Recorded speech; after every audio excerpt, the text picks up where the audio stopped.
ঈদে মিলাদুন্নবী মুসলিম বিশ্বের অন্যতম গুরুত্বপূর্ণ ধর্মীয় দিন। 570 খ্রিস্টাব্দে এদিন পৃথিবী আলোকিত করে মক্কায় জন্ম নেন দুজাহানের প্রিয় নবী হযরত মুহাম্মদ সাল্লাল্লাহু আলাইহি সাল্লাম। বিশ্ব মানবতার প্রতীক হযরত মুহাম্মদ সাল্লাল্লাহু আলাইহি সাল্লামের জন্ম ও ওফাতের স্মৃতিতে পালিত হয় এ দিনটি। মুসলিমরা এদিনে নবীর জীবনের আদর্শ, শান্তির বার্তা, মানবতা, ভ্রাতৃত্ব ও ন্যায়ের শিক্ষাকে স্মরণ করেন। প্রিয় নবীর জন্মদিন উপলক্ষে বুধবার ইরাকের রাজধানী বাগদাদ ও উত্তরের শহর মসুলে জাঁকজমকভাবে উদযাপন করা হয় দিনটি।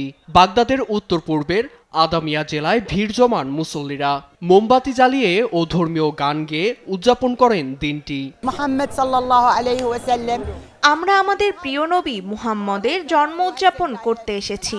আমরা প্রতি বছরই এখানে আসি এবং দিনটি আনন্দের সাথে কাটাই। এই দিনটি সবচেয়ে পবিত্র দিন।